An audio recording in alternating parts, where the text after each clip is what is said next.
ンセル。30個全部を。店長の悲痛な声が小さな定食屋の厨房に響く。朝から仕込んだ弁当の材料費だけでも軽く5万円は超える。それが当日のドタキャンで全てパーになってしまうなんて。そうですか。わかりました。店長の声が震えている。電話を切った後、彼女は厨房の隅でしゃがみ込んでしまった。もう終わりだわ。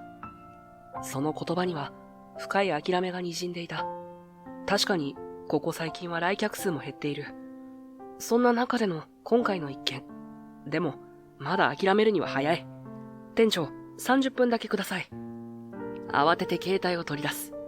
画面には自分でも驚くほど多くの名刺データが保存されていた。もともと持っていた人脈を今活かさないでどうする？何を？店長の問いかけを背に、俺はすでに行動を開始していた。数件の電話をかけ、簡潔に状況を説明する。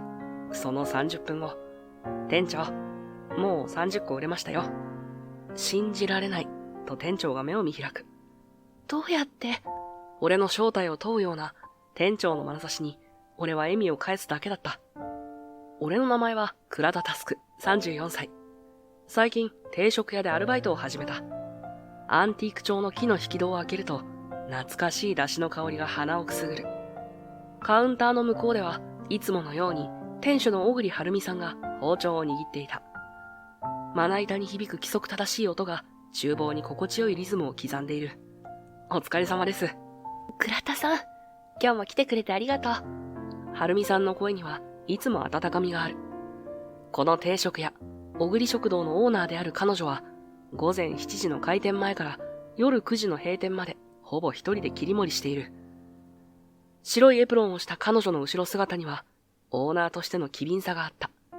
いえ、こちらこそ。エプロンを身につけながら、俺は店内を見渡す。10席ほどのカウンターと4人掛けのテーブルが8つ。決して広くはない店内だが、木のぬくもりを感じる落ち着いた雰囲気が漂っている。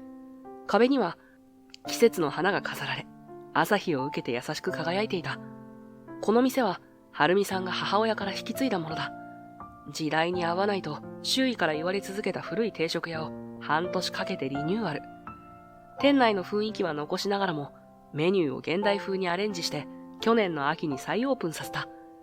母親の思いを守りながら、自分らしさも加えた店作り。その真摯な姿勢に、俺は惹かれていた。週末の朝、俺は食器を洗いながら、ふと窓の外を見る。買い物客で賑わう店の外をぼんやり眺めていると、カウンター越しに話しかけられた。倉田さん聞いて、すごいニュース。晴美さんの声には普段以上の弾みがあった。その瞳はまるで少女のように輝いていた。30人分のお弁当の注文があったの。俺は思わず手を止めた。水しぶきが前掛けを濡らす。30人？俺が勤め始めて以来最大の団体予約だ。晴美さんの声には期待と不安が入り混じっていた。そうなの。来週の土曜日、会社の歓送迎会があるんだって。これは大きなチャンスだ。晴美さんが一人で切り盛りしてきたこの店の大きな転機になるかもしれない。俺は内心そう感じていた。晴美さんは念入りに準備をして当日を楽しみにしていた。しかし、その期待はもろくも崩れ去ることになる。予約当日の朝、俺は普段より1時間早く店に来ていた。大量の仕込みを手伝うためだ。まだ薄暗い厨房で、晴美さんはすでに野菜を煮込んでいた。寝不足なのか、目の下にクマができている。おはようございます。普段より少しかすれた声で、彼女が振り返る。前日から仕込みを始めていたのだろう。冷蔵庫には、すでに下処理された食材が整然と並んでいた。予約の時間まであと1時間、という時に電話が鳴った。もしもし、はい、小栗食堂です。受話器を取る晴美さんの声には疲れを隠した明るさがあった。しかし次の瞬間、その表情が凍りついた。キャンセルですか？その一言で俺の手も止まる。包丁を動かす音も湯気の立つ音も全てが止まったかのようだ。仕込みはすでに終わっていた。大量の食材が無言で俺たちを見つめている。市場で仕入れた新鮮な魚。丁寧に下処理した野菜たち、すべては30人分の料理のために用意されたものだった。はい、わかりました。電話を切ったはるみさんは力なく椅子に座り込んだ。肩が小刻みに震えている。どうしよう。いつもの明るいはるみさんはそこにはいなかった。俺は黙って見ていられなかった。はるみさん、声をかけたものの、最初は言葉が詰まった。アルバイトを始めてまだ日は浅い。店のことも、仕事のことも、まだ右も左もわからない俺が何を言えると言うんだろう。信頼も完全に得られているわけではない。でも、今は躊躇している場合じゃない。俺、建設現場の作業員の仲間がいるんです。はるみさんがわずかに顔を上げる。よかったら声をかけてみましょうか。この近所にもいくつか現場があって。倉田さん、そんなつて本当にあるの？はるみさんの声には半信半疑な様子が混じっていた。当然だ。突然こんな提案、信じられるはずもない。ましてや、彼女はたった今、裏切られたばかり、なのだから。はい、今すぐ連絡してみます。スマートフォンを取り出しながら、俺は一生懸命に頭を働かせた。誰に連絡すれば一番効果的か。休憩時間はいつだったか。何人くらい来てくれそうか。もしもし、山本さん。はい、倉田です。実は、相談があるんですが、状況を説明する俺の声に、だんだん力がこもっていく。懸命な思いで言葉を紡ぐ。おお、うまい定食屋があるのか。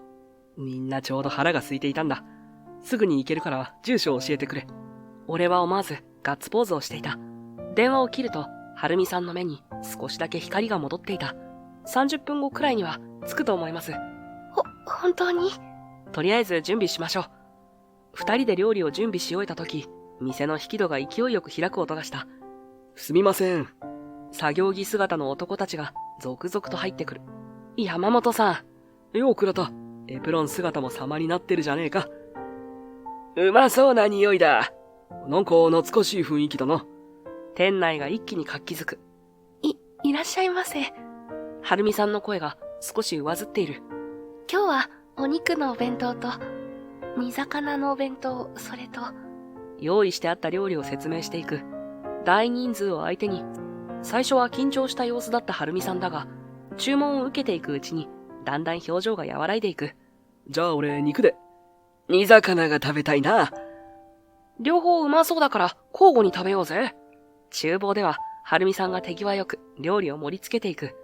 俺もなんとか力になろうと、茶碗を並べたり、お茶をついだり、最初の料理が運ばれると、店内に歓声が上がった。お、この肉でかっ。色艶いいな。煮魚もいい匂いしてきた。作業員たちの率直な反応に、はるみさんの顔がみるみる明るくなっていく。うまい。こんな定食屋が近くにあったなんて、毎日来たいわ。口々に称賛する彼らに、はるみさんは深々と頭を下げた。ありがとうございます。本当に、ありがとうございます。結局、用意していた料理はほとんど完売した。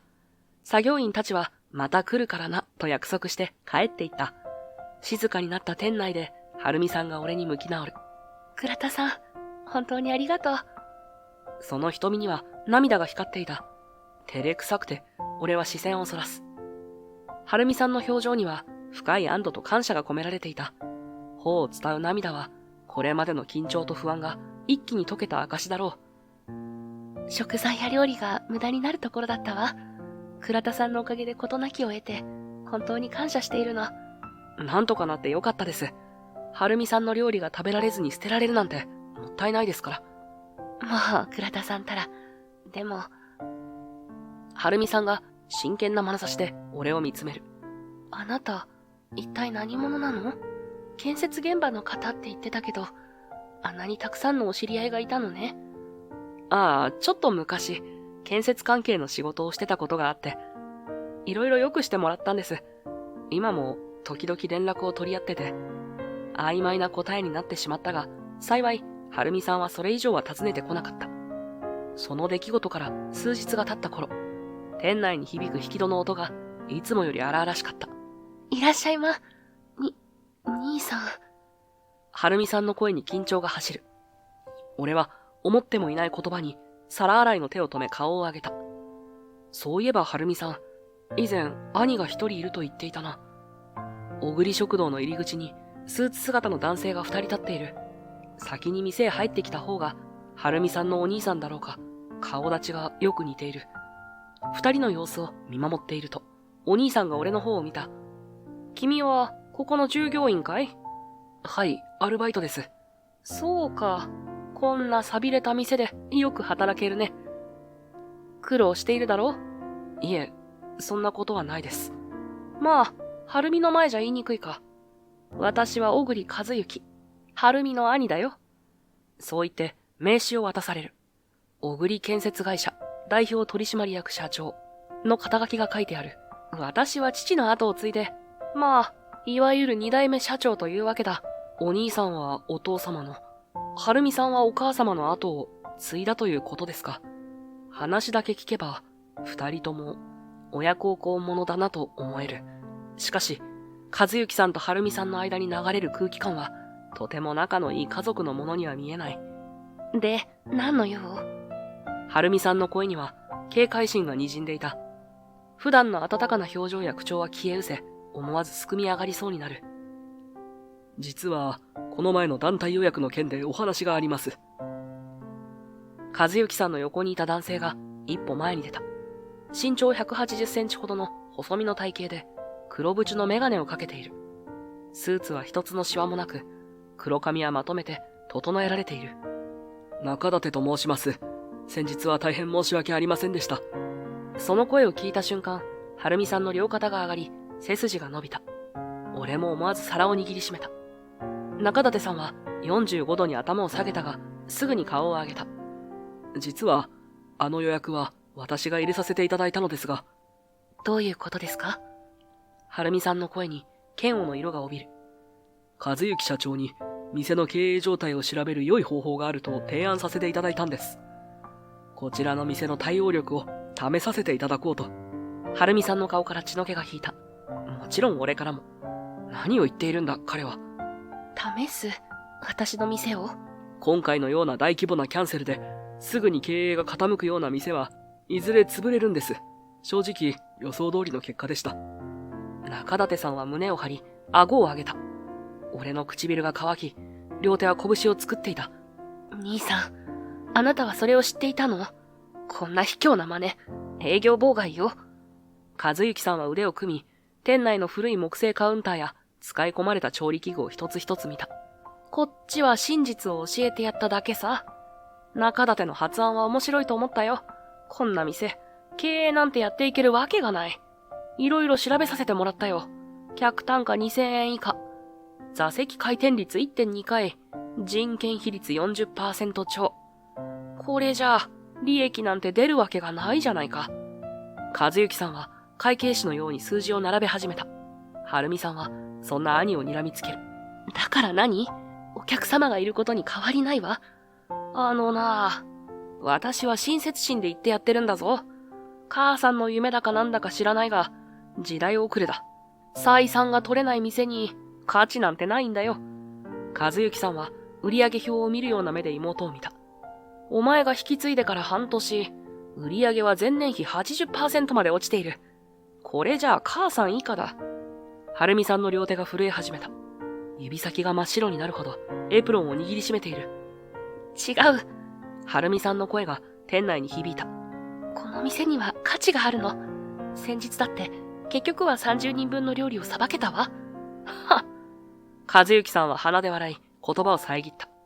たった30人の予約のキャンセルで大騒ぎしていたくせに何を言っているんだ？はるみさんは、でもと言いかけたが、和幸さんはすでに背中を向けていた。もういい、中立帰るぞ。はい。中立さんは上司の後ろ姿を見ながらにやりと笑って追いかけた。店内が静かになった。厨房の換気扇の音だけが響いている。はるみさん。声をかけたものの何を言えばいいのかわからない。でも、このまま黙っているわけにはいかない。俺は、はるみさんの近くまで歩み寄った。今、彼女に必要なのは、誰かの存在だと感じたからだ。お茶でも飲みませんか？そう言って、急須からお茶を継ぐ。湯気が立ち上がる音が、静かな店内に響く。ありがとう。はるみさんは力なく椅子に座り、差し出されたお茶を両手で包み込むように持った。温かな茶碗の感触が少しだけ彼女の肩の力を抜いたようだ。私の母は、はるみさんは茶碗を見つめたまま、ぽつりと言葉をこぼした。もともと父の会社で秘書として働いていたの。でも、父の会社が大きくなってから、一度そこを離れて、この定食屋を開いたわ。最初はみんなに反対されたんだって。わざわざ小さな店なんかって。はるみさんは苦笑いを浮かべた。でも、その表情にはどこか誇らしさが垣間見える。でも母は諦めなかった。会社で働く人たちがほっとできる場所を作りたいって。父の会社は建設会社だから、現場で働く作業員さんたちはなかなかゆっくりできる場所がない。だから、温かい定食を食べながら、心も体も休まってほしいって。その声には深い思い入れが込められていた。母親への敬愛の念が一つ一つの言葉に滲んでいる。人と人とのつながりが生まれる場所。それが母の夢だったの。はるみさんのその言葉に俺は深くうなずいた。単なる食事を提供する場所ではない。人々の心が通い合う場所を作りたい。そんな思いがこの店の隅々まで染み込んでいた。そうだったんですね。ぽつりと言葉をこぼす。今までなんとなく感じていたこの店の温かな雰囲気の理由が分かった気がした。俺、今まで休む場所に困ったことがありました。自分の経験を語り始める。はるみさんは静かに耳を傾けてくれた。時間がない時にコンビニで立ち食いしたり、車の中で弁当を食べたり、ただ空腹を満たすだけで精一杯で。だからはるみさん、この店の存在は本当に貴重なんです。温かい食事をゆっくりと楽しめる場所があるって、それだけでどれだけ救われるか。言葉を選びながら真摯な気持ちを伝えようとした。倉田さん。はるみさんの目に涙が浮かんでいた。俺にも何かできることがあれば協力させてください。その言葉は単なる社交辞令ではなかった。本気でこの店を支えたいと思ったのだ。人と人とのつながりを大切にする。そんな場所を守りたいと。ありがとう。本当にいいの？はるみさんの声には不安と期待が入り混じっていた。はい。俺にできることなら何でも頼ってください。断言した。迷いはなかった。その晩、家に帰った俺は、はるみさんから借りた経理の資料を見せてもらった。数字の意味を理解するのに少し時間がかかった。でも、一つだけはっきりと分かったことがある。このままでは店が危ない。赤字が続いている。客数は徐々に減少傾向にある。固定費は変わらないのに売り上げが落ちている。なんとかしたい。その気持ちで翌日、いつもの時間に店に向かった。開店準備をしながら、はるみさんに相談してみる。はるみさん、実は他にも建設関係の知り合いがたくさんいるんです。もしよければ、この店のことを紹介させてもらえないでしょうか。本当？はるみさんの目が輝いた。はい。この前来てくれた山本さんたちも、また来たいって言ってくれてて、はるみさんは嬉しそうにうなずいた。その日から少しずつ変化が現れ始めた。俺は以前の現場仲間たちに連絡を取り、この店の魅力を伝えていった。作業着姿の彼らは美味しそうに定食を頬張る。うまい。これで850円は安いぜ。そうだな、量も多いし。明日も来よう。口コミは自然と広がっていった。俺は客として来店した作業員たちに積極的に話しかけた。建設現場での経験を生かして、共通の話題を見つけては会話を広げていく。今日も美味しかったよ。また来るからな。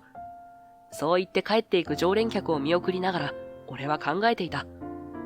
この店には確かな手応えがある。でも、もっと多くの人に来てもらえるはずだ。建設現場の人たちを見ていると、作業員それぞれに違うニーズがあったことを思い出す。はるみさん、ちょっといいですか？閉店作業をしながら、俺は思い切って提案してみた。実は、メニューについて考えていたんです。現場で働く人たちって、業務内容によって求める食事が違うんですよ。はるみさんは手を止め、興味深そうに俺の話に耳を傾けた。例えば、重量物を扱う作業員は高カロリーの食事を求めますし、現場監督のような方は軽めの食事を好む傾向があって、建設現場での具体的な例を挙げながら説明していく。なるほど。それなら、まずはお肉をたっぷり使ったボリュームメニューを考えてみようかな。次の日から新メニューの開発が始まった。はるみさんの腕前と俺の現場経験、それぞれの知識を出し合いながら理想の定食を追求していく。肉もりもり定食はその第一弾として生まれた。たっぷりの牛肉と野菜を使い、栄養バランスも考慮した一品。値段は1000円と少し高めの設定になってしまった。こんなに具材を入れて採算取れるんですか？心配になって尋ねると、はるみさんは自信に満ちた表情を見せた。大丈夫。仕入れルートを見直して、無駄を省いたらなんとかなりそうだから。それなら安心ですね。彼女もまた着実に経営者として成長していた。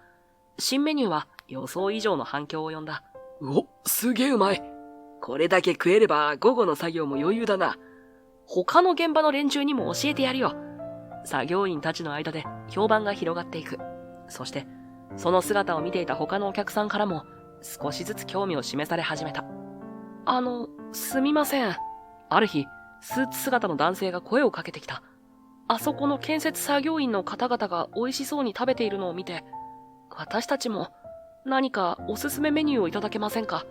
その言葉がきっかけとなり、オフィス向けヘルシー弁当が誕生した。カロリーを抑えながらも満足感のある一品を、はるみさんは幾度も試作を重ねて完成させた。これならデスクワークの方でも気兼ねなく注文できますね。はるみさんの言葉には確かな手応えが込められていた。彼女は以前より積極的にお客さんの声に耳を傾けるようになっていた。待っているだけじゃダメなんだね。ある日、彼女がぽつりとそうつぶやいた。お客さんの意見や要望に応えられるよう、自分から動かないと。母親から受け継いだ店をさらにいいものにしていきたい。彼女の強い意志をひしひしと感じた。新しいメニューや新規顧客の獲得のおかげで、店の評判は着実に広がっていった。建設作業員、会社員、近所の主婦、様々な客層が訪れるようになる。カウンターでは様々な職種の人々が会話を交わすようになった。建設現場の話に耳を傾ける会社員、オフィスワークの苦労を聞く作業員、互いの仕事を理解し合う場面が自然と生まれていく。母の夢見た通りの場所になってきた気がする。ある日の夕方、はるみさんがそう言った。その表情には確かな自信が宿っていた。でも、まだまだできることがあるはず。彼女の目はさらなる高みを見据えていた。新しいメニューも考えたいし、もっとお客様の声に耳を傾けたい。その言葉にはもはや迷いはなかった。売り上げは順調に伸び、赤字だった経営も少しずつ改善されていった。その変化は地域の人々の目にも留まることとなった。ある日、見慣れないスーツ姿の男性が来店した。名刺を差し出す彼は、新しくオープンする商業施設の開発責任者だという。ぜひ私どもの施設に出店していただけないでしょうか。はるみさんは困惑した表情を浮かべた。予想だにしない話に言葉が見つからない様子だ。実は、この地域の飲食店について調査をしていたんです。そこで、御社の評判を耳にしまして。男性は丁寧な口調で説明を続けた。建設作業員から会社員まで幅広い層に支持されている点。リーズナブルな価格でありながら品質が高いこと。そして何よりお客様との距離の近さ。私どもの施設のコンセプトにぴったりなんです。その言葉には切実な思いが込められていた。一度検討する旨を伝えると、彼と入れ替わりに和幸さんが店にやってきた。へえ、随分と賑わっているじゃないか。いつからいたのかはわからないが、どうやら誘致の話を聞いていたらしい。兄さん。はるみさんの声が不安に震える。対して和幸さんの表情には以前のような冷たさはなかった。正直驚いたよ。どうせ潰れるだろうと思っていたのに。和幸さんはカウンターに腰掛け、店内を見渡していた。昼時を過ぎてもまだ数組の客が食事を楽しんでいる。意外とやるじゃないか、はるみ。その言葉にはるみさんの目が大きく見開かれた。兄からの評価の言葉に戸惑いを隠せない様子だ。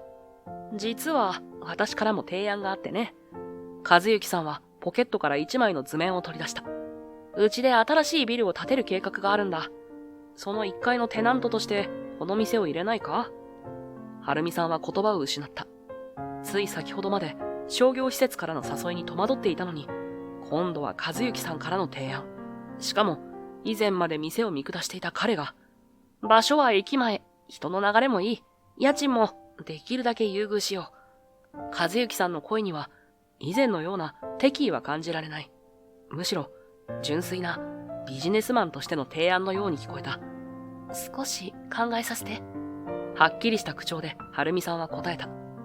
以前のように即座に拒否するのではなく、一つの可能性として検討しようという姿勢が見える。ああ、そうしてくれ。和幸さんは立ち上がり、店を後にした。その夜、閉店後の片付けをしながら、晴美さんは考え込んでいた。悩みの理由は明らかだ。どうされますか？その、和幸さんの件。俺は恐る恐る声をかけた。正直、まだ迷ってるの。晴美さんは包丁を研ぎながら答えた。でも、このまま頑張ってみようかなって。その言葉には、以前には見られなかった強さがあった。母の思いを大切にしながら、新しいことにも挑戦していく。それが、私なりの道なのかもって、どうかな？素敵な決意だと思います。ありがとう。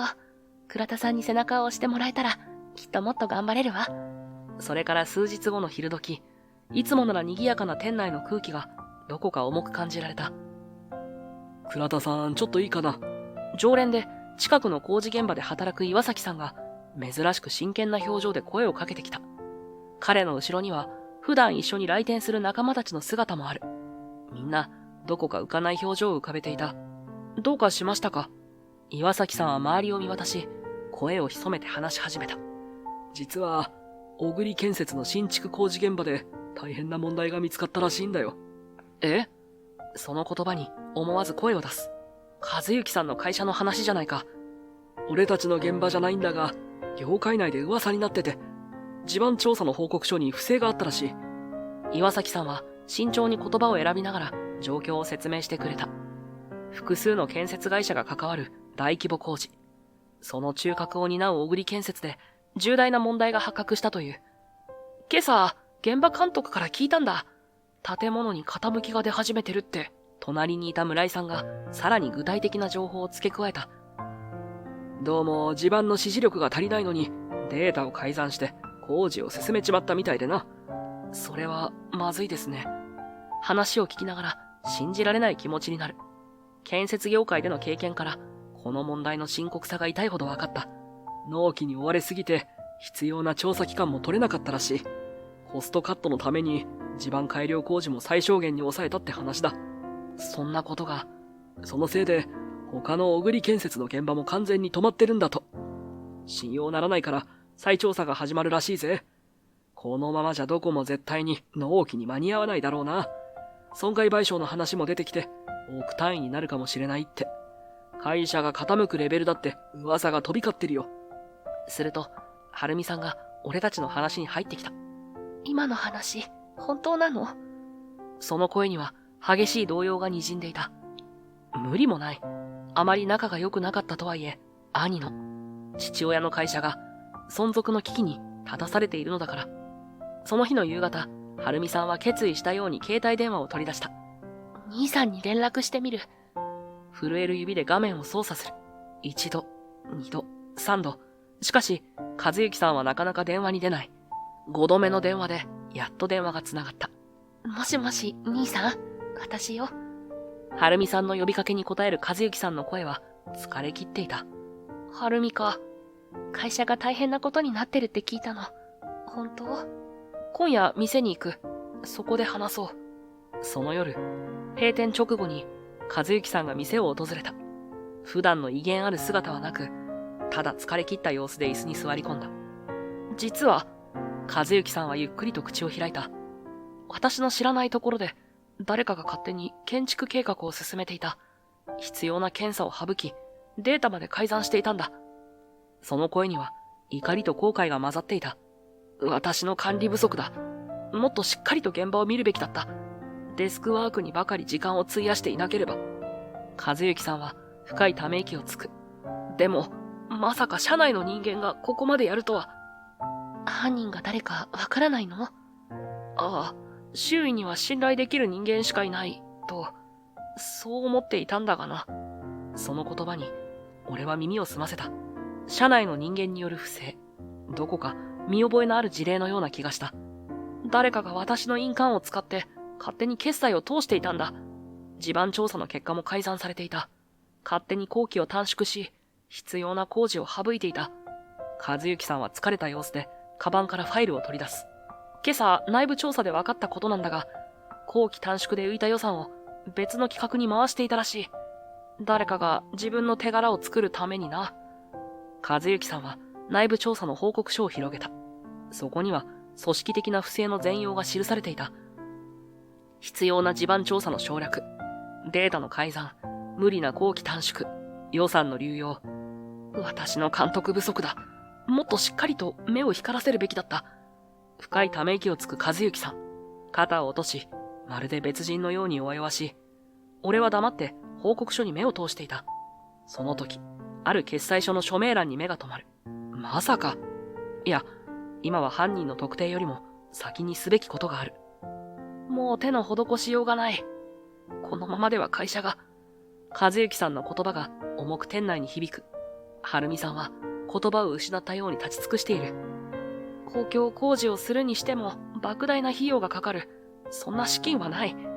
工期を延長すれば違約金も発生するし、すでに株主たちからのクレームも相次いでいる。問題が次々と浮かび上がる。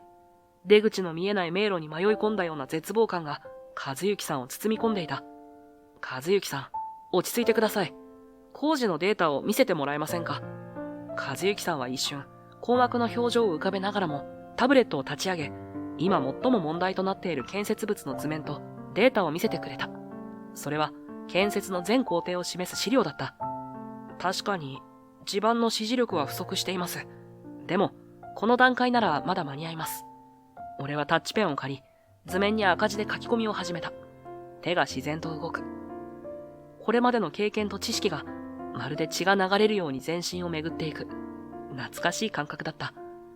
地盤改良工事を追加すれば、建物の安定性は確保できます。具体的には、次々と専門用語が口をついて出る。改良工事の手順、必要な資材、工期の調整案。それらを詳細に説明しながら、俺は図面に修正を加えていった。この部分の杭を打ち直して、こちらの基礎を補強すれば、予算は確かに必要ですが、建て替えるよりはずっと現実的です。和幸さんの目が見開かれていく。君、建築の専門家なのか？本当は正体を明かしたくはない。だが、俺の提案を信頼してもらうためには、説明が必要だ。はい。実は、以前は建築設計の仕事をしていました。いや、単なる設計者じゃないだろ。今の話、正直、私なんて比べ物にならない知識と経験を持っていなければできない。和幸さんの声が鋭く響く。それは、今の解決策をわずか数分で出せる人間がそうそういるとは思えない。観念した俺は深いため息をついた。もう隠す意味はない。数年前まで、俺はイタリアの建築設計事務所で働いていました。いくつかの賞もいただいています。賞の名前を付けると、和幸さんは驚きに目を見開いていた。君のような人間がなぜここで。それは、今の和幸さんと似たようなことがありまして。似たようなこと？第三者に陥れられて立場を追われました。そんな。晴美さんが口に手を当てる。今まで黙っていてすみませんでした。実は、そのせいで人を信じられなくなっていたんです。でも、この店で働くようになって、人々の暮らしに直接触れる機会を得て、少しずつ視界が開けてきたんです。だから、恩返しがしたいと常々思っていました。今回の件、自分が力になれればと思っています。俺が頭を下げると、和幸さんは深くうなずいた。晴美さんは目を潤ませている。倉田さん、私の会社を立て直したい。助けてください。今度は、和幸さんが頭を下げ、俺がうなずく番だった。翌日、小栗建設の会議室に集まった役員たちの前で、俺は緊張した面持ちで図面を広げていた。今の俺は外部顧問という立場で、和幸さんの信頼を得てこの場に立っている。その重みを強く感じていた。この柱の背筋量が規定より大幅に少ないんです。図面を指さしながら、俺は冷静に説明を続けた。声が震えないよう、意識的に呼吸を整える。あと1ヶ月も持たず、ひび割れが起きる可能性があります。さらに、基礎部分の地盤改良も不十分です。会議室の空気が重くなっていく。役員たちの表情から、問題の深刻さを理解し始めていることが分かった。この梁の補強も不足しています。荷重計算が明らかに誤っているか、意図的に数値を操作されています。一つ一つの問題点を丁寧に指摘していく。その度に役員たちの顔が青ざめていった。結論として申し上げますと、このままでは建築基準法の安全性要件を満たしません。言い切った瞬間、会議室に重い沈黙が落ちた。その静寂を破ったのは中舘さんの荒々しい声だった。何を偉そうに。その目には明らかな敵意が燃えていた。前に会った時の物腰柔らかな印象はどこにもない。倉田さん。いや、倉田佑氏。あなたのことを調べさせてもらいましたよ。イタリアのアルティデザイン社の元チーフアーキテクトですね。ええ。その言葉に俺の背筋が凍る。中舘さんは人差し指でスマートフォンの画面を示した。5年前の欧州建築業界の大スキャンダル。データ改ざんの疑いで失脚した日本人建築家。それがあなたなんでしょう？なんということだ。彼は俺の過去を調べ上げている。案の定、会議室に不穏な空気が漂い始めた。不正を働いて失脚した男の言うことが信用できるんですか？中舘さんの問いかけを聞いた役員たちの不審な視線が一斉に俺に注がれる。本当なのか？不正を働いていたのか？疑惑の目が向けられる中、俺の心は逆に静かになっていった。中舘さんのこの動きは、実はある意味で予想できていた。だからこそ、準備はしてあった。では、その件について説明させてください。カバンから一冊のファイルを取り出す。手が少し震えた。これを開くことは、自分の過去と向き合うことを意味する。確かに私は5年前、不正の疑いをかけられ、職を追われました。率直に認めると、さらにざわめきが大きくなる。しかし、その真相はこちらです。ファイルを開き、当時のメールのやり取りや不正を指摘する書類の写しを取り出した。私が失脚したのは、ある人物の不正を隠蔽するために仕組まれた罠でした。当時勤めていた建設設計事務所で、ひいきにしていた建設会社の社員が汚職をしていました。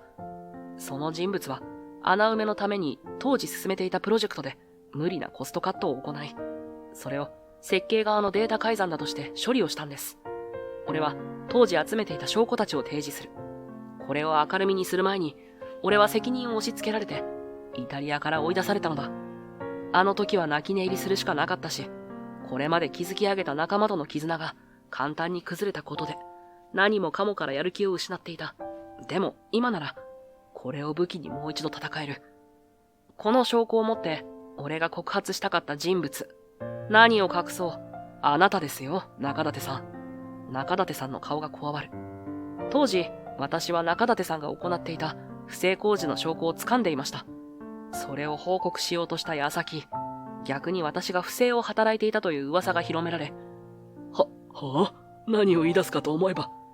当時は富士というお名前でしたっけ？雰囲気が変わっているので、再会した時は気づけませんでした。そう、彼こそが、俺を建設業界から追いやった人物だ。名前は変わっているし、顔や雰囲気も正反対だ。所作は演技で、顔もメイクなどで空気感を変えているのだろう。しかし、彼が決裁書にした署名の筆跡。あの独特な書き方は、どうにも目に焼き付いていた。それから、和幸さんに中舘さんとの出会いを聞くうちに、俺の予想は確かなものになっていった。半分賭けでもあったが、この慌てっぷりを見るに正解だ。当時のメールのやり取りや、決裁書の写し、すべて残っていますよ。追い詰められた中舘さんは、急に高笑いを上げ始めた。その笑い声には、底知れぬ闇のようなものが潜んでいる。まあ、そうさ。認めよう。確かに俺だ。当時も今回も全部俺がやった。開き直ったように吐露する中舘さんに、和幸さんの顔が青ざめていく。どうしてだ、中舘。私は君を信頼していたのに。和幸さんの声が震えていた。彼は部下を信頼しきっていたのだろう。信頼？笑わせないでください。中舘さんは嘲笑うように言い放つ。結果を出すには、時には裏技も必要なんです。それがわからない奴は、この世界では生き残れない。いい勉強になりましたね。中舘さんは立ち上がり、窓の外を見た。そこには、問題となっている建設現場が見えている。まあ、ここまでバレたら仕方ない。そちらも馬鹿正直に生きてるから、痛い目を見るんですよ。どうせ俺の不正が分かってももう手遅れ。あの柱はすでに施工が終わっているんですしね。取り壊してやり直すには時間がありません。得意げに告げる中立さんの声に毒々しさが混じる。今からやり直したって納期には間に合わない。損害賠償で会社は終わりかもしれませんね。その言葉に和幸さんの顔から血の気が引いた。長年信頼していた部下の裏切り、そしてその結果として会社が追い込まれる現実。信じていたのに。和幸さんの言葉はか細かった。肩を落とし、まるで別人のように弱々しい。裏切られた悲しみと自分の判断ミスへの後悔が入り混じっている。社長！会議室の役員たちも言葉を失っていた。誰もが目の前で起きている事態を受け入れられないといった表情を浮かべている。中立さんはさらに挑発的な笑みを浮かべた。ほら見てください、お互いの顔を。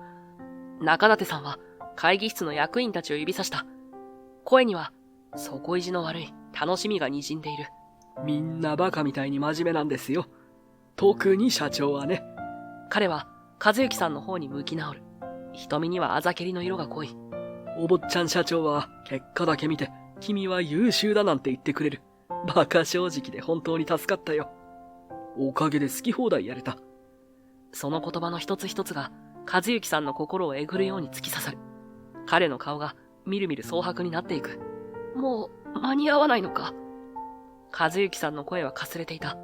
自分の判断ミスが取り返しのつかない事態を招いてしまったという現実が重くのしかかる。社長！このままだと倒産レベルの損失です。何か手は？幹部たちの声が慌ただしく飛び交う。しかし中立、このままでは君も道連れだぞ。はっ、俺はもう逃げ道を確保してる。お前らがどうなろうと知ったことじゃない。何？退職金も巨額に設定させてもらった。外部の企業にも受け口は用意してある。今週末にはこの会社を去るつもりさ。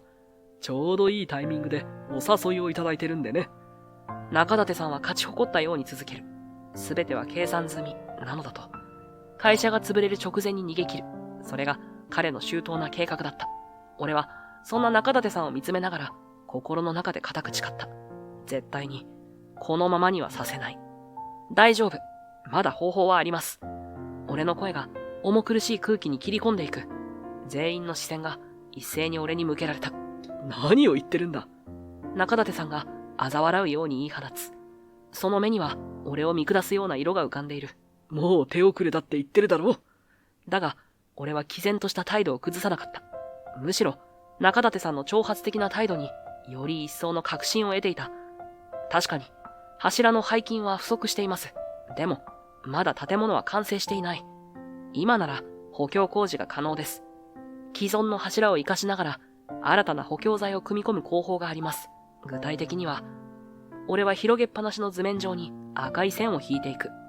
補強材の配置、工事の手順、必要な資材、すべてが頭の中で明確なイメージとして浮かんでいた。和幸さんの目がわずかに光を取り戻す。この方法なら建物の構造を大きく変えることなく必要な強度を確保できます。説明を聞きながら役員たちの表情が少しずつ変わっていく。絶望から希望へ、諦めから可能性へ。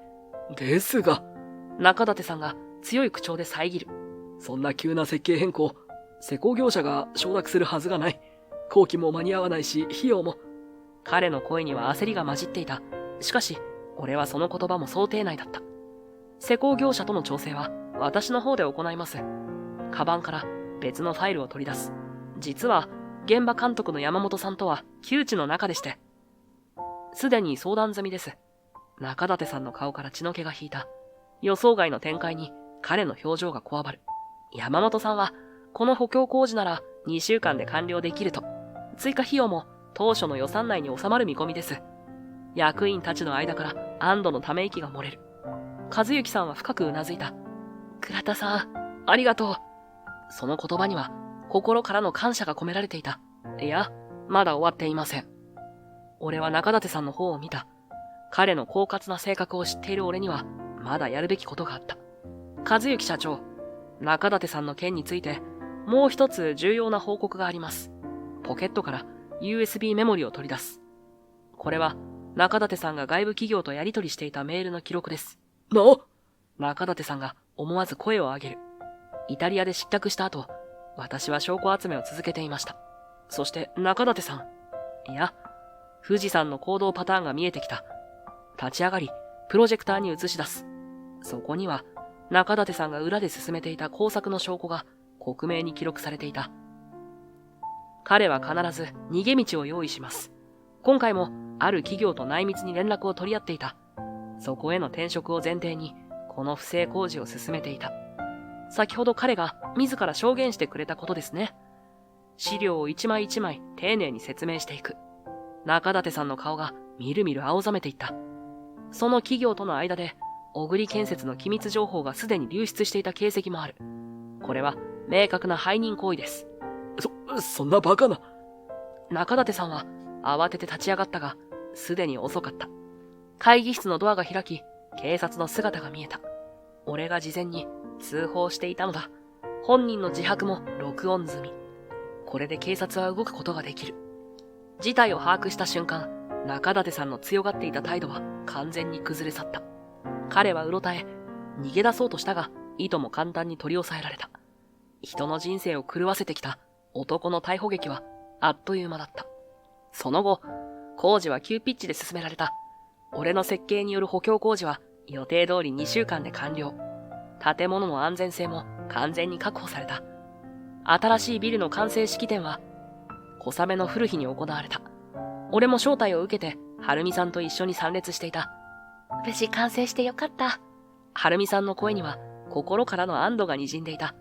テープカットの瞬間、和幸さんの表情には深い考えの色が浮かんでいる。納期ギリギリでの完成。それは文字通り会社の命運をかけた戦いだった。倉田さん、式典後、和幸さんが声をかけてきた。ご報告があります。他の現場の再調査もすべて完了し、問題がないことが確認できました。その言葉に俺は深くうなずく。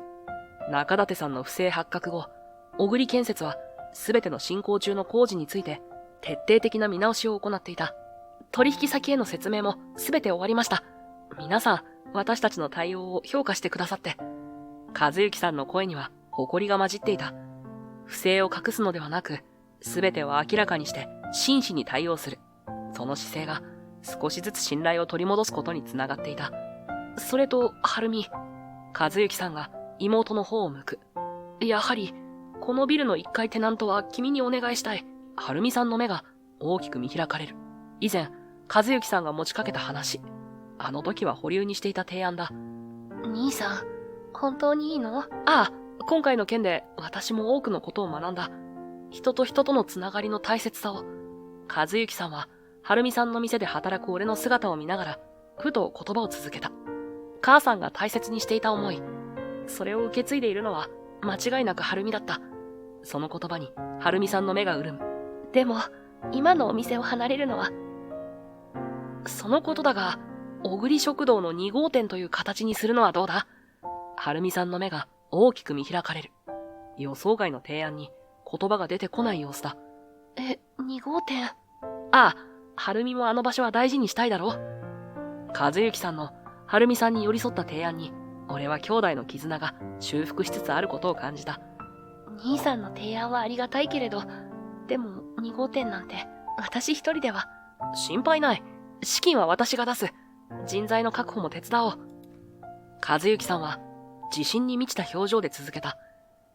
今のお店はそのままに、あの場所で育んできた温かさは絶対に手放してはいけない。けれど同時に、ここで新しい可能性も広げてみたい。和幸さんの声には強い思いが込められていた。駅前という立地を生かして、より多くの人に母さんの思いを届けられると思うんだ。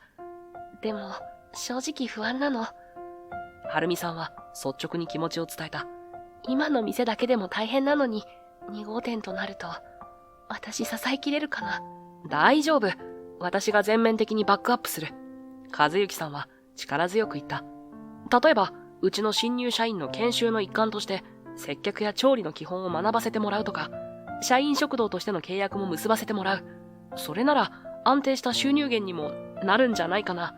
現実的な提案に、はるみさんの表情が少しずつ変わっていく。兄さん、そこまで考えてくれてるの？私がしっかりしないとね。母さんがやりたかったことを私たち兄弟で形にしていこう。今度は一緒に。和幸さんの言葉に、はるみさんは深くうなずいた。今後の方針を決めた後、和幸さんが、そういえば、中立のことだが、と、声を潜めて言う。中立さんの犯した罪は重かった。機密情報の漏洩、詐欺的行為、そして何より、人命に関わる建築基準法違反。彼が漏洩しようとしていた情報の中に、他社の工事に関する機密データも含まれていました。それを知った取引先から告発状が出されたそうです。和幸さんの声には、もはや怒りはない。ただ、深い定念が滲んでいた。不正に手を染めた時点で、彼の末路は決まっていたんでしょうね。中立さんへの法的措置は、淡々と進められていった。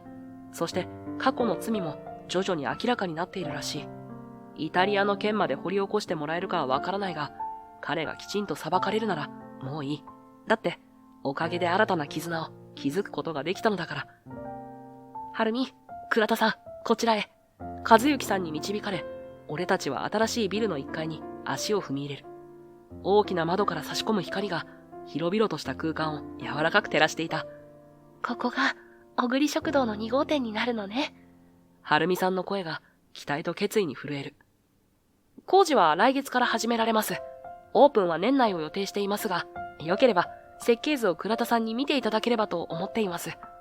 俺にですか？はい。実を言うと、倉田さんには、うちの会社で、設計士として腕を振るってほしいんです。え？こんな才能を隠していたなんて、もったいないですから。和幸さんが、俺の目をまっすぐに見つめる。その表情には、真摯な思いが込められていた。予想外の申し出に、俺は言葉を失う。和幸さんは続けた。今回の件で分かりました。技術だけでなく、人としての信頼も兼ね備えた人材が必要なんだと。倉田さんならきっと。その言葉に胸が熱くなる。かつて失った夢が、再び手の届く場所に現れた気がした。でも、俺は迷いながら、はるみさんの方を見る。彼女は優しく微笑んでいた。倉田さん、素晴らしい話じゃないですか。はるみさんの声には、心からの祝福が込められている。しかしその瞬間、俺の心に強い違和感が走った。俺、言葉を探しながら、ゆっくりと話し始める。確かに、もう一度建築家として、人の役に立ちたい。それは本心です。でも、はるみさんと目が合う。彼女の店で過ごした日々が、走馬灯のように蘇る。定食屋の仕事も続けたいんです。人とつながる場所を守りたい。この気持ちも同じくらい強くて、はるみさんの目が大きく見開かれる。倉田さん。彼女が一歩、俺に近づく。心臓の鼓動が速くなるのを感じる。